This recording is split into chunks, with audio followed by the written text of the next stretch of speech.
छत्तीसगढ़ में सुशासन को लेकर सरकार अब एक्शन मोड में नजर आ रही है।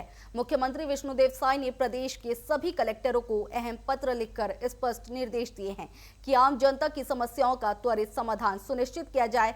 इसके तहत 1 मई से 10 जून तक प्रदेश भर में समाधान शिविर लगाए जाएंगे, जहां लोगों की शिकायतों का मौके पर ही निराकरण किया जाएगा।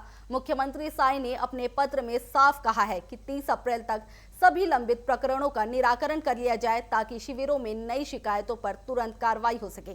सरकार का फोकस है कि जनता को योजनाओं का लाभ मिले, वो भी बिना देरी हुए। इन समाधान शिविरों में विभिन्न विभागों के अधिकारी मौजूद रहेंगे और लोगों की समस्याओं को मौके पर ही सुनकर उनका समाधान करेंगे। साथ ही पात्र हितग्राहियों को योजनाओं का लाभ भी तुरंत दिया जाएगा। इसे लेकर सरकार का मानना है कि इस पहल से प्रशासन और जनता के बीच सीधा संवाद मजबूत होगा और लोगों को दफ्तरों के चक्कर नहीं लगाने पड़ेंगे। तो देखिए, एक बार फिर से सुशासन त्योहार की शुरुआत होने वाली है, जो कि 1 मई से 10 जून तक चलने वाला है। और इससे पहले सीएम साय ने सभी कलेक्टरों को पत्र लिखकर निर्देश दिए हैं कि 30 अप्रैल तक सभी लंबित प्रकरणों का निवारण किया जाए, ताकि नई शिकायतों का जो है निपटारा किया जाए, नई शिकायतें जो है सुशासन त्योहार तक पहुंच सके। चलिए, इस खबर पर अधिक जानकारी के लिए हमारे साथ हमारे सहयोगी प्रियांशु कश्यप हमारे साथ जुड़ चुके हैं रायपुर से। तो प्रियांशु, क्या कुछ जानकारी है? एक बार फिर से सुशासन त्योहार का आयोजन होने वाला है। बिल्कुल, देखिए, जिस तरीके से पिछले साल भी सुशासन त्योहार मनाया गया था, जिसमें मुख्यमंत्री अलग अलग जिलों के गांव पहुंचते हैं, औचक निरीक्षण करते हैं और वहां पर सीधे जनता से सवाल जवाब भी करते हैं। पिछली बार कई डीएम के तल्ख तेवर भी अधिकारियों के लिए नजर आए थे। उन्होंने साफ तौर से कहा था, काम करिए वरना ससने को तैयार हो जाइए। तो एक इससे जनता के बीच भरोसा पैदा होता है अपनी सरकार के लिए और अधिकारियों में कसावट आती है। इस तरीके से अलग अलग विभागों की जो प्रकरण रहते हैं उस पर भी चर्चा करते हैं। सीधे कोई राजस्व को लेकर परेशान है तो कोई शिक्षा विभाग से, इस तरीके से अलग अलग समस्याएं जनता के बीच जाकर सीएम को समझ में आती है। उन पर त्वरित निराकरण भी किया जाता है। संबंधित विभाग के अधिकारी मौजूद रहते हैं। जिस जिले में जाते हैं उस जिले के तमाम विभाग के अधिकारियों को बुलाया जाता है और वहां पर फिर त्वरित निराकरण करने का प्रयास किया जाता है। और जो प्रकरण त्वरित निराकरण नहीं हो सकते उन्हें यथासंभव जल्द से जल्द उनको समाधान तक ले जाने का प्रयास भी किया जाता है।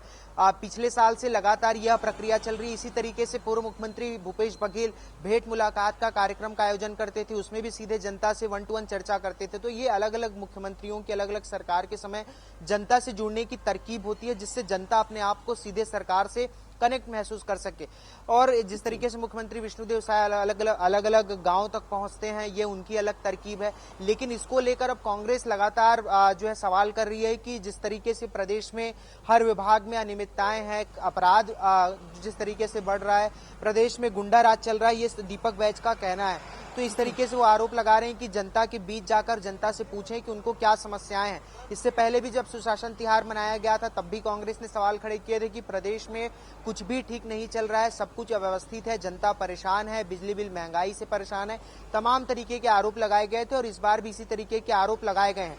लेकिन जिस तरीके से मुख्यमंत्री ने कलेक्टरों को पत्र लिखा है और कहा है कि 30 तारीख तक जो लंबित प्रकरण है उनका निराकरण किया जाए और फिर 1 मई से जो नए प्रकरण रहेंगे उस पर साफ तौर से चर्चा की जाएगी। तो एक अधिकारियों पर कसावट लाने के लिए इस तरीके के दिशा निर्देश भी दिए गए हैं। लेकिन अब जमीनी स्तर में जाने के बाद आम आदमी की कितनी समस्याओं का समाधान हो पाता है, ये जब सुशासन त्योहार का कार्यक्रम शुरू होगा तब देखने को मिलेगा। जी प्रियांशु, तमाम जानकारियों के लिए आपका धन्यवाद। तो देखिए, एक बार फिर से जो है छत्तीसगढ़ में सुशासन त्योहार का आयोजन होने वाला है, जिसके लिए कलेक्टरों को मुख्यमंत्री ने खास तौर पर पत्र लिखा है। उन्होंने 1 मई से 10 जून तक सुशासन त्योहार के आयोजन को लेकर जानकारी दी है। उन्होंने आयोजन करने की बात कही है। इसके अलावा 30 अप्रैल तक पुराने प्रकरणों के निपटारे की भी बात कही है, ताकि नए प्रकरण सामने आ सके।